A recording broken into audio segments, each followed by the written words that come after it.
Um padre francês, suspenso, acumula misteriosamente uma fortuna de rei. A lenda é extraordinária. Ele descobriu um tesouro ou um segredo mais valioso que ouro? Quando uma história é muito perigosa para ser contada, é comum ela ser transmitida como um mito ou história, em vez de fato. Por trás do mito, uma ordem misteriosa com os homens mais famosos do mundo. Uma sociedade secreta à frente de um segredo que durou mais de 2000 anos. Seu segredo? O próprio Santo Graal e a história controversa do relacionamento de Jesus e Maria Madalena. Havia a descendência de sangue de Jesus. Então, ele devia ser casado e ter uma esposa.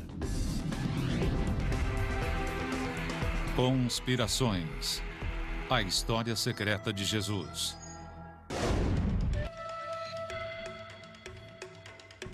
O quadro de A Última Ceia de Leonardo da Vinci. Um mural inestimável que reconta um dos momentos mais famosos da história. Cristo e os apóstolos dividindo uma refeição, uma noite antes da crucificação. Mas no livro de sucesso de Dan Brown, O Código da Vinci, essa obra-prima da Renascença também contém um segredo. Olhe com atenção para essa figura sem barba à direita de Jesus. Há muito se pensava tratar do discípulo João. Nessa história alternativa, ele não é um mero discípulo, mas a representação, segundo Leonardo, da esposa secreta de Jesus. A pista encontrada na forma de um M, criado por duas figuras no centro, M de matrimônio. O fato de Dan Brown achar um meio de tornar isso agradável e colocar no criado mudo de todos é um milagre. A escada fica ali, nós temos... A história prendeu a atenção do mundo. Bem-vindos, esse é o tour Código da Vinci. Na opinião da estudiosa Margaret Starbird, a razão para isso ressoar alto é que sua tese controversa de que Jesus tinha uma esposa e até filhos pode não ser pura fantasia. Quando uma história é muito perigosa para ser contada, é comum ela ser transmitida como um mito ou história em vez de fato. É plausível que ele pudesse ser casado, que ele pudesse ter filhos? Nossa conclusão foi sim, é plausível. Exceto que parte da história de O Código da Vinci já foi contada. Como história. Quando o Código da Vinci apareceu, eles tinham se esquecido de O Santo Graal e a Linhagem Sagrada. Esse livro, O Santo Graal e a Linhagem Sagrada, está criando uma controvérsia na Grã-Bretanha. Richard Lee é um dos coautores de O Santo Graal e a Linhagem Sagrada, a história secreta de Jesus, o legado chocante do Graal. Como os personagens da história, Lee, Henry Lincoln e Michael Bagan vasculharam os registros históricos para levantar o que, segundo eles, são pistas da vida secreta de Jesus. A evidência sugeria que ele foi casado ou pelo menos teve relação sexual com Maria Madalena. Dessa união sexual pode ter havido filhos. De acordo com a tradição da igreja, Maria Madalena fugiu para o sul da França depois da crucificação. Uma hipótese provocativa. Mas como eles chegaram a uma conclusão tão radical? Ela começa de forma humilde. Tudo o que tentamos fazer foi responder às perguntas inquietantes referentes ao mistério no sul da França. Eles começam a desvendar o mistério antigo do tesouro de Rennes-le-Château, um pequeno povoado no sul da França. É um daqueles mistérios que sempre fascinou as pessoas. Durante gerações, tem havido boatos aqui sobre a origem de uma grande fortuna. Tudo, desde um tesouro antigo enterrado até suborno pago por emissários poderosos da Europa para manter um segredo. As pessoas amaram a ideia de uma grande soma em dinheiro misteriosa e inexplicada. E a razão disso funcionar tão bem em Rennes-le-Château é que, sem dúvida, muito dinheiro foi gasto lá. O arqueólogo Bill Putnam acredita que o dinheiro foi gasto perto da virada do último século por este homem. O padre Bérenger Saunier, padre de uma pequena igreja dedicada curiosamente a Maria Madalena. A lenda é extraordinária. Se você olhar para ele, ele começa como um padre muito pobre. Sua igreja está despencando.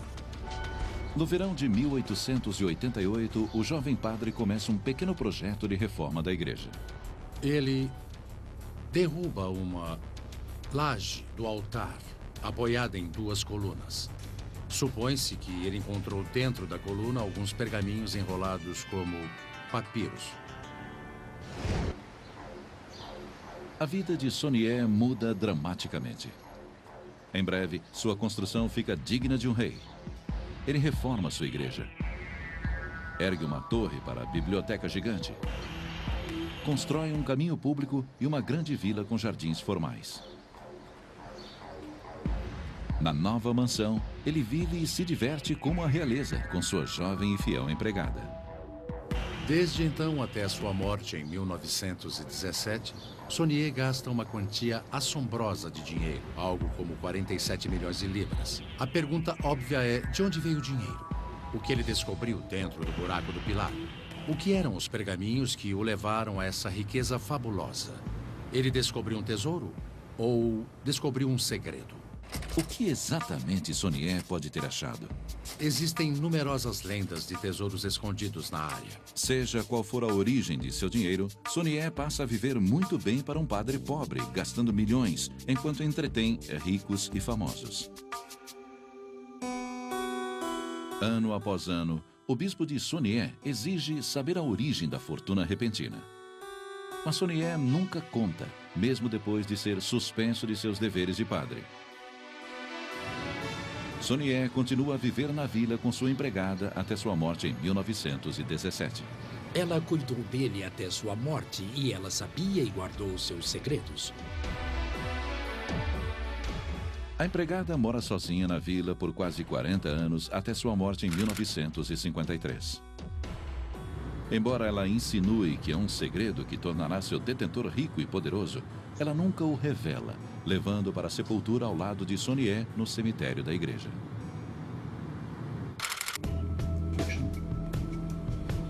Avance 30 anos e você encontra Richard Lee e seus colegas na trilha do tesouro de Rennes-le-Château. Eles apontam para os pergaminhos que Sonié encontrou durante a reforma da igreja. Esses pergaminhos contêm mensagens secretas. Assim começa um conto bem mais intrigante do que uma mera caça ao tesouro. A história de uma linhagem antiga e ilustre que passa por reis da França e volta milênios até Maria Madalena e Jesus de Nazaré. O grande mistério é, ele teve filhos? As pessoas são fascinadas por essa ideia. Você fica em uma posição poderosa se você tem um segredo. A busca pelo tesouro secreto de Rennes-le-Château e a tentativa de descobrir como um padre pobre com uma paróquia minúscula no sul da França se torna extraordinariamente rico leva à Biblioteca Nacional Francesa, em Paris. Lá, o pesquisador e sócio de Lee, Henry Lincoln, descobre os documentos secretos do autor misterioso que escreve sob o pseudônimo de Henry Lobinot. Em outro lugar de Paris, Lincoln tem um vislumbre do que pode ser os 2 pergaminhos supostamente descobertos pelo padre Sonié durante a reforma de sua igreja. Eu consegui decifrar uma das mensagens. A princípio, o pergaminho decifrado tem certo sentido. A Dagoberto II e Sião pertence o tesouro e ele está aqui morto. Dagoberto II foi um rei francês da dinastia Merovingia, que foi assassinado em 679. Estaria esse rei francês relacionado ao tesouro de Rennes-le-Château? E estaria Lincoln e seus colegas na trilha dele? Em breve, essa trilha os levará a uma reinterpretação radical da história de Jesus e seu relacionamento com a mulher conhecida na história como Maria Madalena. À medida que vasculham os documentos, eles encontram algo suspeito, referências a uma sociedade secreta. Nós encontramos documentos referentes a uma organização chamada Priorado de Sião. O priorado parece ligado ao mistério de Rennes-le-Château. Referências a ele surgem através dos séculos. As pistas são óbvias se alguém souber olhar. Você pode achar a palavra Sião em um parágrafo incomum em um pergaminho e ver PS, uma abreviação de Priorado de Sião. E tem outras pistas nos documentos secretos, inclusive referências estabelecendo um elo entre o secreto priorado de Sião e os cavaleiros templários, que durante as cruzadas protegeram Jerusalém e eram considerados por alguns os guardiões do Santo Graal. Os cavaleiros templários, conforme dizem os documentos do priorado, são criados como um braço administrativo e executivo do próprio priorado. Mas a revelação mais explosiva desses arquivos franceses é, à primeira vista, uma árvore genealógica simples e comum que atravessa séculos. Páginas e páginas de genealogias estabelecendo a dinastia ou a continuação da dinastia merovíngia. Nessa genealogia, a linhagem antiga de reis franceses que incluíam o assassinado Dagoberto II. Lincoln e seus colegas descobrem outro documento secreto fascinante. Um manuscrito listando os grandes mestres da sombria Ordem de Sião. Lincoln revela primeiro os membros da elite do priorado neste documentário. Victor Hugo, Jean Cocteau, Leonardo da Vinci, Isaac Newton. Some of these names are so illustrious that the list seemed just the sort of grandiose pedigree that would be created for itself by a lunatic fringe body of eccentrics playing at secret societies. But it's all too easy to make assumptions and not to keep an open mind. Essa lista de líderes da ordem clandestina, com alguns dos homens mais famosos da história, vai do século XII ao século XX. A razão de sua existência?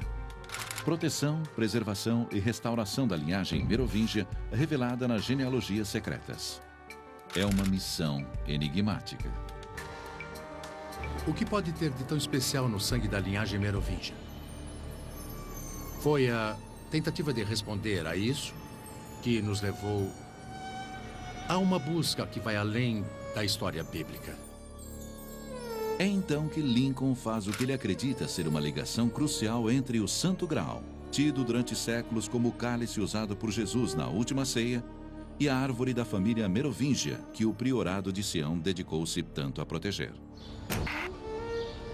Lincoln teoriza que o Santo Graal não é um cálice, e sim a linhagem merovíngia, uma linhagem descendente do próprio Jesus.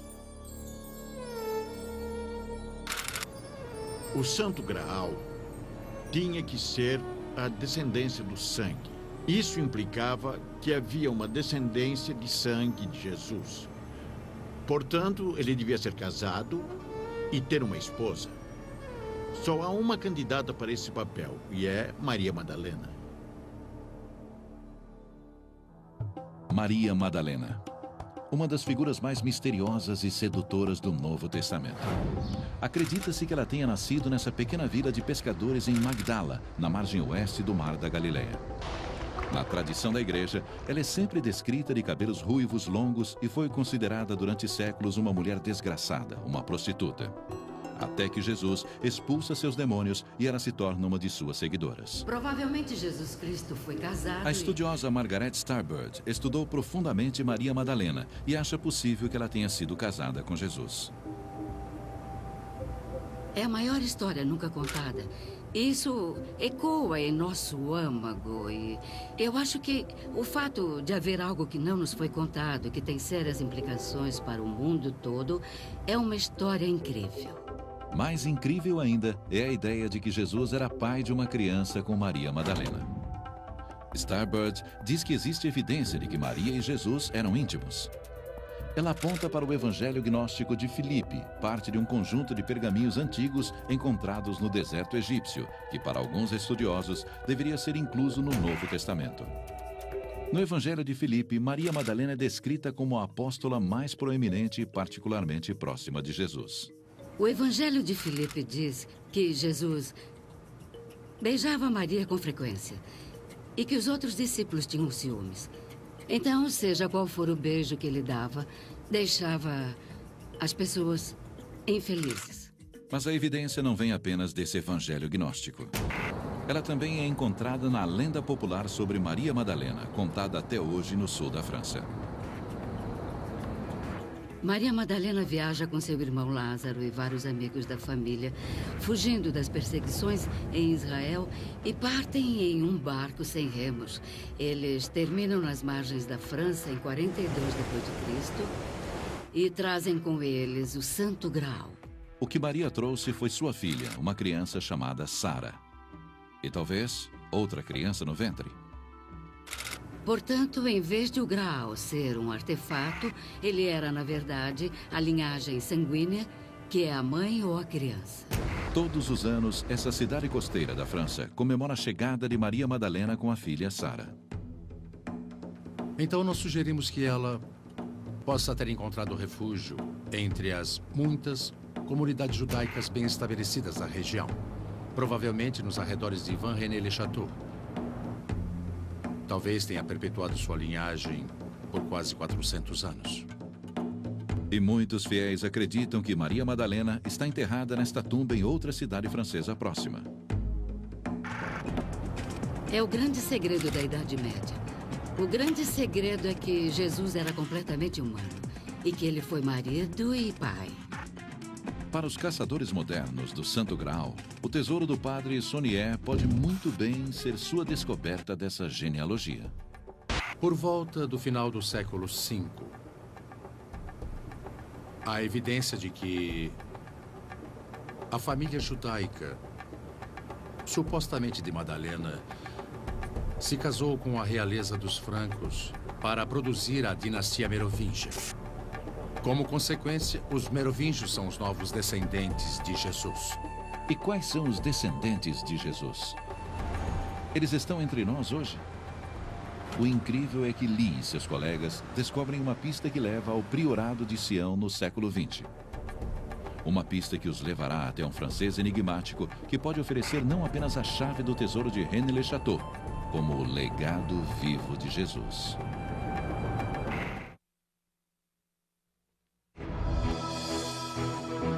Depois de estabelecerem a possibilidade de Jesus ter herdeiros, os pesquisadores que criaram o Santo Graal e a linhagem sagrada estão ansiosos para descobrir quem são esses herdeiros.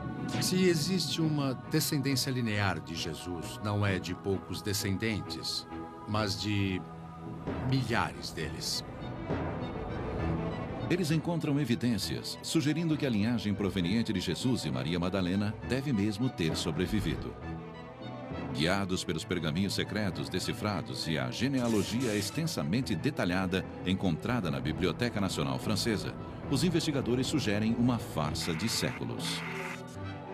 A ideia de que Jesus tinha herdeiros não só ameaça a fé de milhões de cristãos, como também uma das organizações mais poderosas na história do mundo, o Vaticano. A ideia de uma sociedade secreta à frente de um segredo durou 2000 anos, que se opõe de forma heróica, romântica, à tirania da Igreja de Roma. Eles presumem que é por isso que o priorado de Sião tem sido tão secreto através dos séculos. É por isso também que, se o padre Saunier realmente descobriu essa prova da linhagem sagrada, tal conhecimento deve ter sido valioso. É uma teoria bem elaborada por Lee e seus colegas até os anos 70, quando eles fazem uma descoberta estarrecedora. Eles descobrem evidências da existência do priorado no meio do século XX. A lei francesa exige que todas as organizações do país sejam registradas. E nesses registros, os colegas encontram um documento incrível. Arquivado nos anos 50, esse documento relata a formação e organização do Priorado de Sião, cujo propósito é fundar uma ordem católica que recria na forma moderna, mas preservando sua característica tradicional, uma ordem de cavaleiros antiga. A carta alega que o priorado tem mais de 8.000 membros. Quem ou o que era ou é a organização de 56 tem uma vantagem em relação aos antepassados medievais. O papel produz uma pista crucial. Uma publicação de vida curta editada por Pierre Plantard. Para o investigador Henry Lincoln, esse homem é o personagem-chave do mistério. Sabemos que em 1956 o Sr. Plantar registrou uma organização em uma cidade chamada Nemasse, a qual deu o nome de Priorado de Sião. E os pesquisadores já viram o nome Plantar nas genealogias descobertas na Biblioteca Nacional. Plantar declara que seu verdadeiro sobrenome é Plantar de Saint-Clair, uma das famílias mais antigas da genealogia que se diz de descendência merovingia. Poderia esse parisiense de meia-idade, apesar de toda a aparência de mero burocrata comedido, deter a chave de um mistério de séculos? E será mesmo que ele é um herdeiro do trono da França e um descendente do próprio Jesus? Essas genealogias antigas levam direto a ele e sua família. E quando eles encontram Monsieur Plantar, seu modo polido intriga os investigadores. Muito conhecedor, não só da história francesa, como do esoterismo, da árvore genealógica, da história e da pintura. Ele era extremamente erudito e introspectivo. Após meses de negociação, Plantar concorda em falar. Finalmente, eles estão cara a cara com um elo vivo do misterioso Priorado de Sião. Durante a filmagem deste documentário britânico, Harry Lincoln pressiona Plantar sobre o tesouro secreto de Rennes-le-Château e o Priorado de Sião. Will the treasure of Rennes-le-Château ever be found? Disons simplement qu'il existe un secret à Rennes-le-Château. Il est possible qu'il existe autre chose autour de Rennes-le-Château. Can you tell us whether the Priory of Zion still exists today? À l'heure actuelle, Sion existe toujours. Monsieur Plantat, over the centuries you have, how shall I put it, you have supported the Priory of Zion. Nous avons soutenu Sion. Et Sion nous a soutenus. We? Who are we? Nous, je parle de la lignée mérovingienne.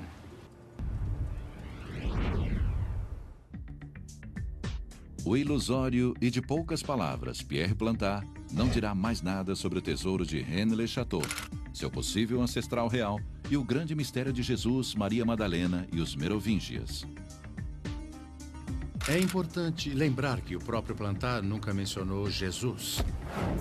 Ele nunca alegou ser descendente de Jesus, nós é que dissemos. Tudo que Plantar afirmou foi sua descendência dos Merovingios. Então, de onde veio o tesouro do padre Saunier para construir aquela igreja em Rennes-le-Château? Se ele realmente sabia o segredo da linhagem sagrada, como ele transformou isso na riqueza fantástica exibida em sua pequena paróquia? A riqueza que jaz no coração do mistério de Rennes-le-Château. Lee acha que ele sabe a origem. Uma família real europeia que pagou Saunier num esforço de esconder sua ligação com a linhagem divina. Pierre Plantar morre em 2000. Mas há suspeitas de que o Priorado de Sião ainda exista.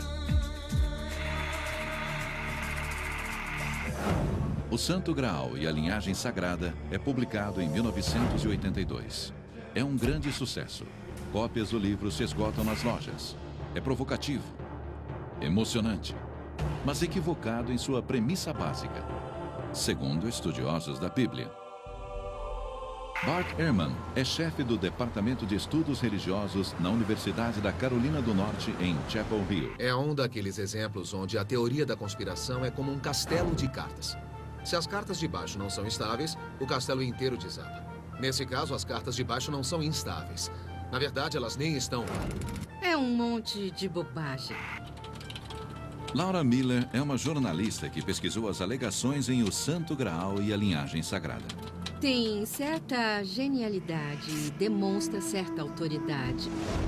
Mas quando você olha de perto, elas se dissolvem em nada. A evidência dos autores para a ideia central de que Jesus e Maria Madalena eram casados jaz nesses evangelhos gnósticos antigos. Livros que não entraram na Bíblia. Eles contêm informação sobre Jesus que você não encontra no Novo Testamento. Então, para quem quer escrever uma teoria da conspiração, eles são perfeitos, pois fornecem a munição que você precisa. A munição vital vem do Evangelho de Filipe. Um trecho em particular parece muito poderoso. Ele diz: Cristo amava Maria Madalena mais que a todos os discípulos e frequentemente a beijava na boca. parece uma evidência constrangedora. Jesus e Maria Madalena eram íntimos. Mas Ehrman diz: olhe de novo, porque o Evangelho de Filipe é um manuscrito antigo cheio de lacunas. O modo de se ler o trecho é: agora Jesus, e tem uma lacuna no manuscrito, Maria Madalena e Jesus costumava, lacuna, beijar com frequência, lacuna, dela, lacuna. Então, parece que Jesus está beijando Maria, mas não sabemos onde. Presume-se que em alguma parte do corpo. Mas, mesmo com as lacunas, esse trecho diz que beijar era frequente.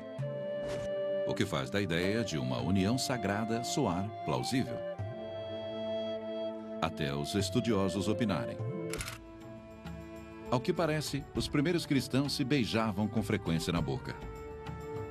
Não tinha nada a ver com sexo. Esses beijos simbolizavam uma revelação de Deus. Então, quando Jesus beija Maria, isso significa apenas que Jesus deu a ela uma revelação. Algo que conhecemos bem de outros textos gnósticos. Não significa que eram casados nem que tinham filhos. Significa apenas que ela era sua discípula para quem ele revelou a verdade. Imagens de Maria Madalena mostram uma mulher forte e seguidora devota. Durante séculos, ela foi menosprezada como prostituta regenerada. Mas o que realmente sabemos sobre ela? O Novo Testamento nos diz que Jesus expulsou seus demônios e que ela o acompanhou em suas viagens, que ela estava aos seus pés quando ele foi crucificado. Karen King ensina história eclesiástica em Harvard. Maria Madalena tinha que ser a mulher mais importante na vida de Jesus, talvez até mais que sua mãe. Ela diz que esses evangelhos gnósticos, esse apropriadamente chamado de o Evangelho de Maria, esclarece o porquê. E o rei diz: não é por causa do sexo. Se olharmos o Evangelho de Maria, o motivo aparente é porque ela entendia seu ensinamento. Ela se apropriou dele. É um tipo de amor que não indica necessariamente algum tipo de relacionamento sexual. Ele realmente indica que ela era a discípula que o compreendia.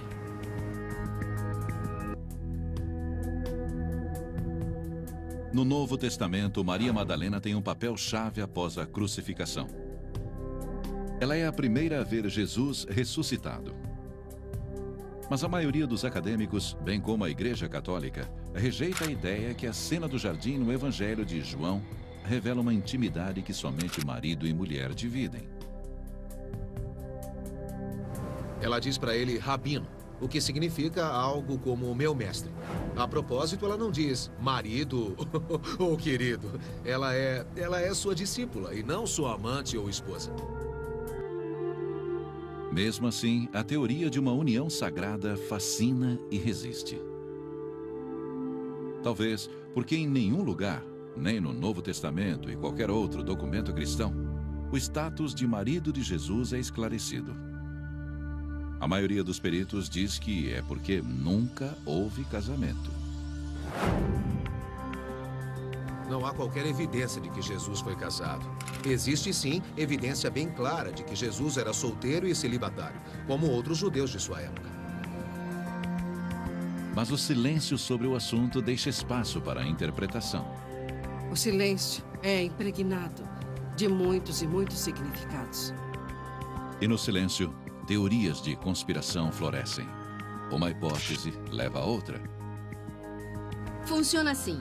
Eles dizem, por que ele não seria casado? E, digamos que ele fosse casado. Bom, se ele fosse casado, haveria filhos. E não se sabe como, você parte do fato de que Jesus não era casado, para Jesus tinha filhos.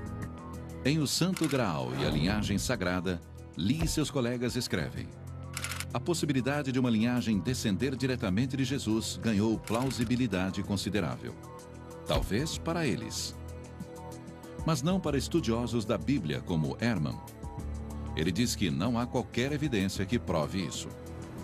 Isso não é encontrado no Evangelho nem em qualquer escrito cristão dos primórdios da Igreja. A maioria dos peritos concorda. Se tivesse havido casamento e um filho, não poderia e não haveria segredo. Porque depois da morte de Jesus, seus parentes se tornaram muito importantes para a igreja cristã. Se Jesus tivesse um filho, é claro que esse filho um dia assumiria algum papel de liderança na igreja. Mas isso não aconteceu. Porque, como sabemos, Jesus Cristo não teve um filho. A menos que, segundo alguns, ele fosse pai de uma criança que não chegou a ver. Uma criança que daria início a uma linhagem sagrada.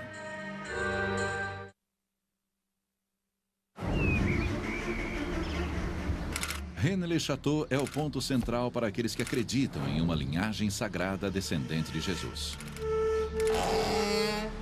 Logo, é aqui que os críticos concentraram seus esforços. Mas não é fácil derrubar uma teoria tão popular. Ela coloca uma circunstância misteriosa nessa igreja no sul da França e a transforma num grande trabalho de volta ao passado, nesse grande mistério sobre toda a fundação da cultura e da civilização ocidental e da religião mais poderosa do planeta.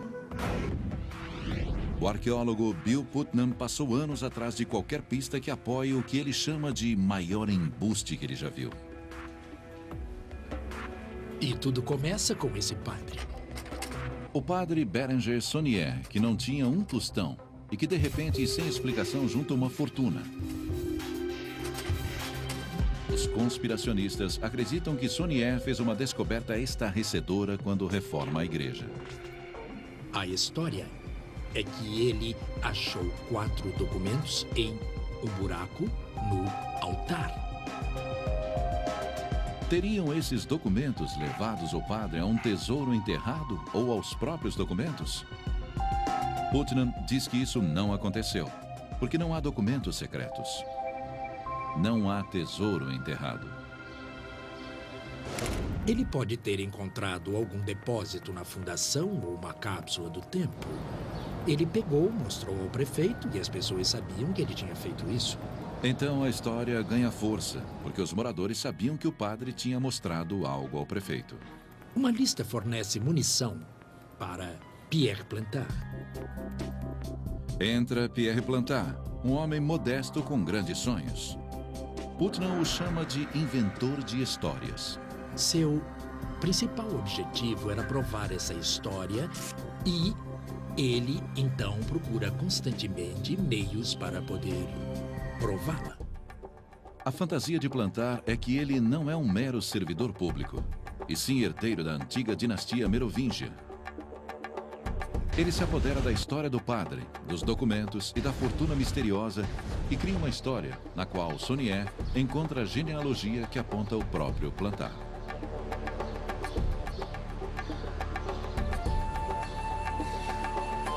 Na verdade, o que ele encontrou foram 2 genealogias e 2 documentos em código. Mas Putnam diz que essas genealogias complexas que vão até os merovingias reais são, na verdade, invenções de Plantard para sustentar a história de que ele é um rei à espera.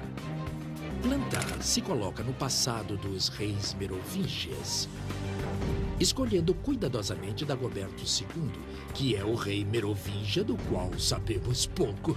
Não existe muito perigo de colisão com a história verdadeira. Plantard faz qualquer coisa para tornar sua fantasia crível. Ele cria uma série de papéis e os deposita na Biblioteca Nacional Francesa. São documentos chamados dossiês secretos, supostamente de um homem chamado Henri Lobineau, que na verdade é Plantard. Então, Plantard forja uma árvore genealógica e sua mentira não para aí. Ele também inventa a sociedade secreta, o poderoso priorado de Sião. Seu trabalho é proteger a dinastia merovingia. Ele inclui o que equivale à Sala da Fama dos séculos passados. Ele escreve um documento no qual ele lista os grandes mestres do priorado de Sião, supostamente começando no século XI. Mas talvez esse inventor de histórias tenha superestimado seu jogo. Ele põe nesta lista todas as pessoas famosas que consegue pensar. E é um livro inacreditável, onde todas as pessoas foram presidentes desta sociedade detentora deste grande segredo. Os registros mostram que a sociedade chamada Priorado de Sião, na verdade, existiu, mas que foi criada nos anos 50 pelo próprio Plantar. Pode-se dizer que foi uma organização real, mas é como formar um clube chamado Escola de Magia e Bruxaria de Hogwarts e dizer que ela existe, mesmo que seja só eu e o vizinho da porta ao lado. E não somos magos. Mas Plantar não é a única pessoa inserida na dinastia merovingia. Putnam diz que Jesus Cristo e depois Maria Madalena também foram inseridos na árvore genealógica pelos autores de O Santo Graal e a Linhagem Sagrada. Sua inspiração? A lenda medieval que falava de Maria Madalena e sua filha procurando refúgio no sul da França. Henry Lincoln escolhe essa história e faz muito alarde ao dizer que o padre Béranger Saunier sabia de tudo isso, que era um grande segredo. Esse grande segredo lança o livro do autor na lista de best-sellers. A história é muito atrativa e muito excitante para aqueles que gostam de mistério e do incomum e talvez para aqueles que queiram irritar a Igreja Católica e por aí vai. É um tremendo sucesso. Só que boa parte é ficção, segundo Miller. Ela chama de pseudo-história. Existem todas aquelas coisas que parecem fatos, mas que não tem como verificar. E tem toda essa gama de suposições onde as teorias se apoiam. E só se pode ficar impressionado com o tipo de ousadia e descaramento das teorias que eles constroem em cima de fatos absolutamente ridículos e não comprováveis. Quanto a Saunier e sua fortuna, não existe qualquer tesouro enterrado ou suborno do Vaticano e nenhum emissário poderoso europeu. Porque não há segredo valioso. A evidência mostra que o padre aceitava dinheiro para serviços religiosos que nunca prestava. Um escândalo que o tirou do púlpito magnífico que ele reconstruiu. Mas apesar da evidência, os que acreditam resistem e suas teorias perduram.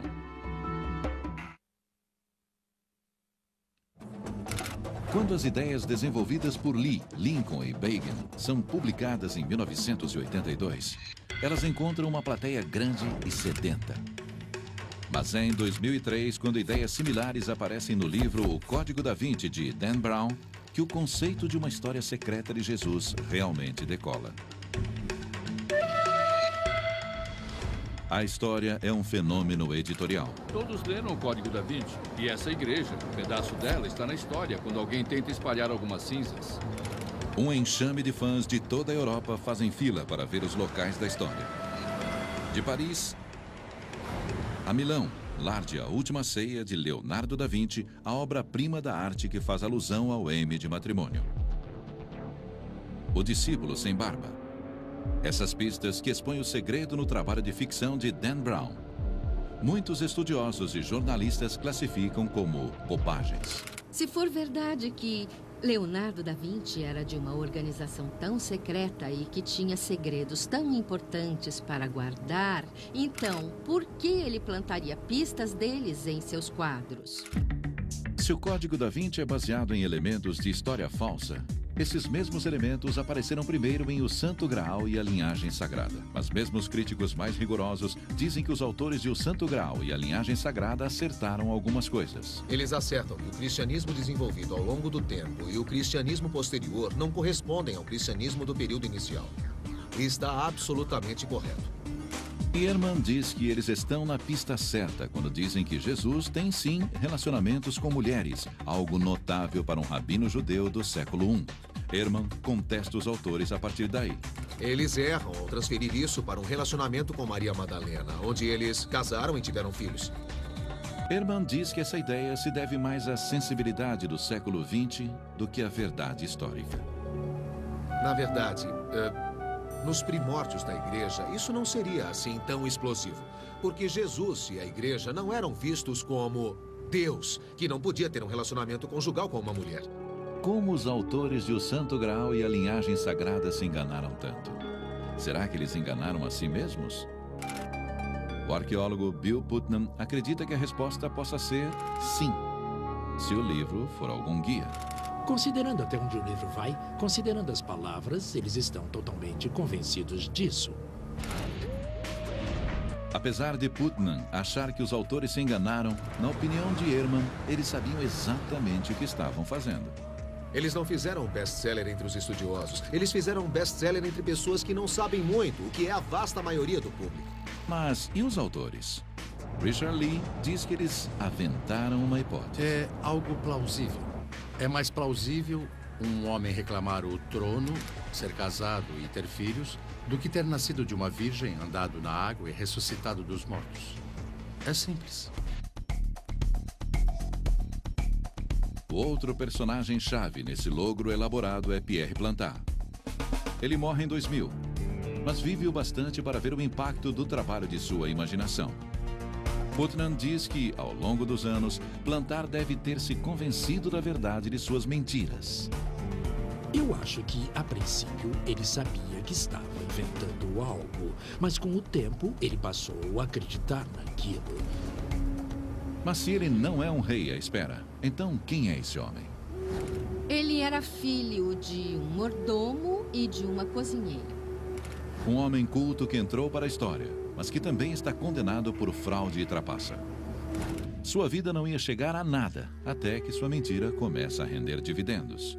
Ele era um cara obscuro que queria se glorificar e que amava se colocar no centro desse mistério e fingir que não queria falar sobre o assunto.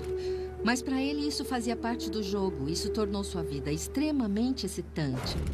Por fim, a excitação acaba e o Santo Graal e a linhagem sagrada morre, até ser ressuscitado quando aparece o Código da Vinci. Isso gera uma indústria dedicada a escavar seus erros. O próprio Ehrman escreveu um desses livros. Mesmo assim, ele ainda encontra pessoas que continuam a acreditar que Maria Madalena e Jesus eram casados. Eu acho que é porque é tão contrário a tudo que eles já ouviram, que eles gostam de coisas que são contra a igreja estabelecida e do que está oculto e envolto numa teoria de conspiração, e por isso faz todo o sentido. Tanto que a evidência já não importa mais. Na encruzilhada entre fé e lenda, do que possa ter sido e o que provavelmente foi, a porta da especulação permanece aberta. No fim, tudo se resume a uma escolha entre uma história de séculos de um homem e uma mulher e a melhor saga de vendas que vira a história de ponta cabeça.